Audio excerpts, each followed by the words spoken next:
Hello everybody. Today I'm going to cover some boxes. These are some triangular shaped boxes that I have made. They're very deep and I've used these using a tutorial from Roseanne, who is RoxyCar11 on YouTube.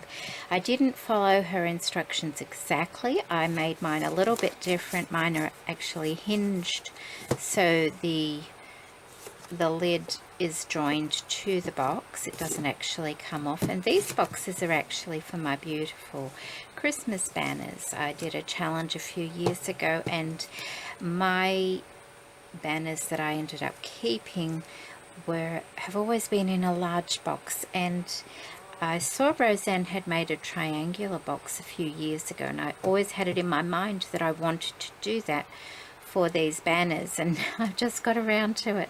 And she recently put up a tutorial on making, I think it was a love heart box perhaps, but you can use the same method for any shape. And like I said, I used her tutorial, but I tweaked it a little bit to suit my needs. Mine is actually double thickness cardstock, and I don't know if you can just see there's a slight tinge of green. This is some green cardstock that I didn't particularly like the print on it, so I've turned it face in and made it double thickness, so it's all white now because that's the color of the back of the cardstock. And I've hinged the lid here like that, and the exact same thing on the inside. I've hinged it there as well. So I am going to cover, I've got 3 of these.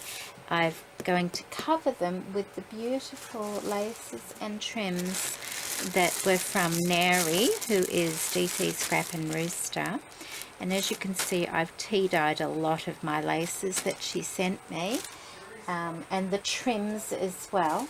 And so that's what I'm going to do with that. And I just wanted to show you another little box that I've made, and this is a Matchbox, and I've used cardstock from the lovely crafty Irina.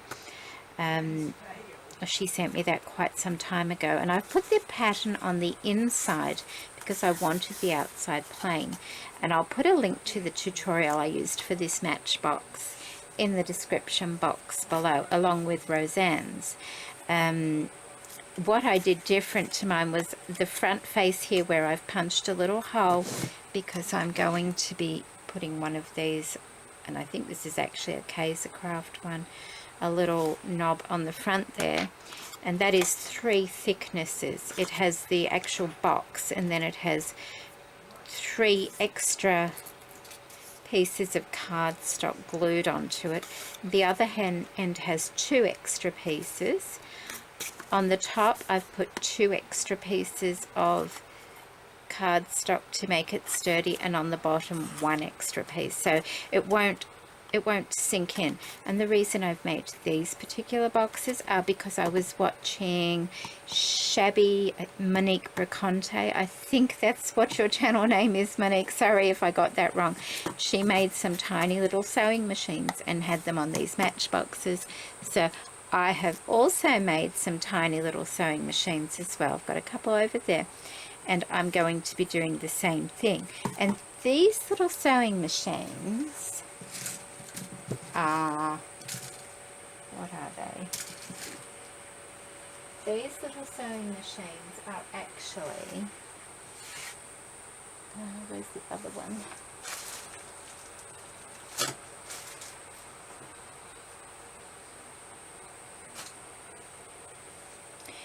That is the full-size sewing machine pattern there, as you can see, like that.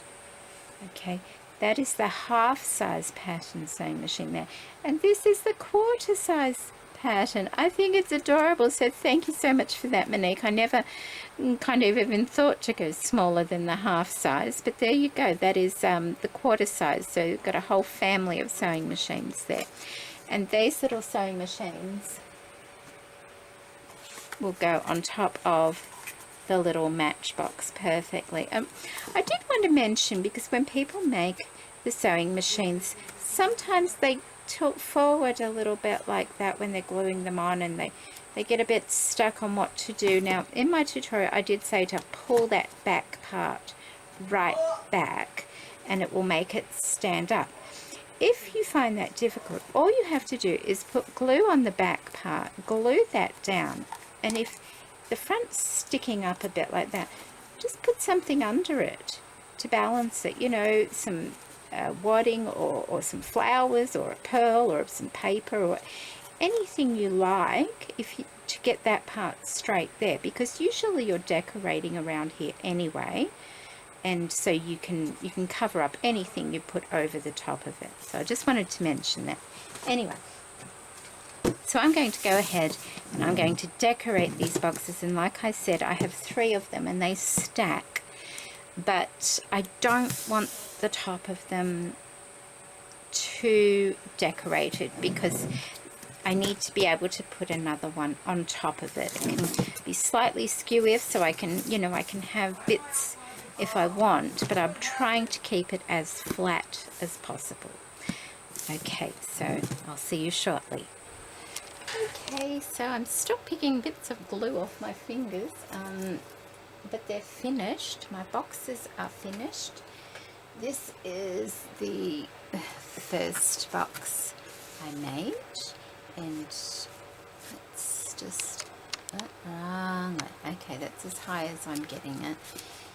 As you can see, I've used the beautiful bodice applique piece from Nery, and that is the back. I just trimmed the end bits off because it would have continued to go up the shoulders, but I trimmed it off and just left some little pieces on the top there, and that is the back. I have put some tulle all around the edge, and that's from babycraft.com, and that's held in place with just some little flat back pearls. Under each pearl are these appliques, and I've put this beautiful, beautiful scalloped lace going all the way around, and I didn't like the straight edge of the box lid, so as you can see, I actually scalloped the cardboard lid to follow, there you go, to follow the line of the design, so it just didn't go straight across, and I like the way that turned out. I put some pearls around this part here, and I have layered up some of the smaller appliques, just to give a little bit of dimension, and then some larger flat back pearls just going along, and there's another little applique over the top. You may be able to see just a little bit of dimension, but like I mentioned before, I need to keep them flat on top. And the reason I need to keep them flat on top is to put another one on top. Around the bottom there, I have put this beautiful embroidery anglaise. The whole box is lined in the silk wedding dress lining, and that on the bottom I've put some felt. So all boxes have the wedding dress lining fabric on them, and then they're decorated. And I think that's it for that one. And I split the corner like that so that it's easy to open like that. And around the edge here I have just put some more lace and folded it over. I perhaps should have painted the top of the box, but I didn't, and so, but it's only for my personal use, and they are the beautiful banners all stacked inside. That's one of them, and I think there might be about 9 or 10 banners in each box. So that's the first one I've made, and the second one is this one here. Once again, lined in the silk lining fabric, and then over the top of this box, they all have different laces on the top. Some of the wider laces from Nery's shop, you may be able to see it just there. I pretty well used, you know, the whole piece of the ones that I've lined, so I don't have it to show you. Then I've got this gorgeous long applique piece in the center here, and then these tiny appliques I just and I don't have one to show you of those either. It's the applique piece is a flower, a larger flower, a flower, and then these little dangly bits. So I used two, but on the second one I cut the flower out of it and turned it upside down. And the flowers that I cut out I've put here and here. So that's the flower from that one and that one. And then the little flowers I've scattered around. I have this lovely applique piece at the bottom here. Once again, I'm using the applique pieces, and these are tea dyed. This gorgeous, gorgeous lace going all around, and it looks like a little banner itself. It's just beautiful, and I love the color it turned out. And I love this beautiful lace here, and once again I don't have any of it left now because I used it all, but it looks so vintage. Now it's not vintage lace, it's a new lace, but it looks very vintage, and I love that lace, and the color it turned out is just so pretty. So that goes all the way around. In the corners I have some tulle, they're not actually bows, they're just tufts of tulle, and then just a little flower made from the wedding dress lining as well, and a little vintage flower inside. And then all around I've put this embroidery anglaise once again. That's the same as the first box, that embroidery anglaise, and that is the second box. And let's have a look. Oh, that's the one I should have painted, so you can see a little bit of green, but it's okay. Once again, full of beautiful banners from, look at that, aren't they beautiful? They're just so beautiful, and it was so lovely going through them again. So that's the second box, and then the last box is this one here, and I think they're all beautiful. I used the same elements. I made sure they all had some tulle on them as well, and so I think they turned out really lovely. Okay, let me just have a look at this one.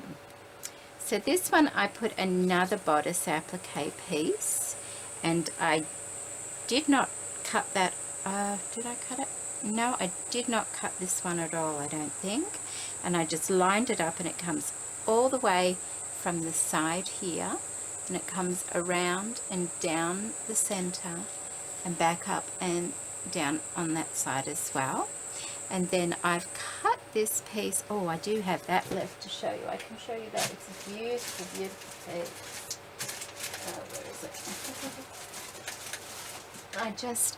I had a few gaps to fill in, so I used some of this gorgeous lace. Isn't that just beautiful? And that is not tea dyed. That is the color it came. It's just beautiful. So I put a piece here and just a little piece on the point there as well. And then I put the little applique on top with a pearl, a larger applique piece here with a pearl, and a flower from this same lace I put in the center. Another little applique piece here. I put two little tulle bows, one on each side, and the reason I did that was because I didn't have quite enough flat back pearl to go right to meet the edge of that applique, so I finished it with a bow. This gorgeous, gorgeous trim here goes all the way along, and then I left a little gap to put the pearls on, and then this other trim here from Nery's straw goes along there, and this beautiful, beautiful, it actually looks like it's got little strawberries on it. Did I? No, I didn't. Thought I'd put it on the wrong way. Love that lace, and it's quite a long one, so I didn't have to finish the inside with lace on this one. Is that side there, and that's the back there, and like I said, I ran out of flat back pearls, so I just put these pearls along the back, and I do like the way that looks, and I've just put another piece of that lace going down the back, and they all open quite nicely. And this is the beautiful banners in this box here. Oh, looks so sparkly. and that's the lace that just folds up over the top. And let me show you that embroidery on, guys. It's just beautiful. And I did bring this trim all the way over to here, and that was mainly to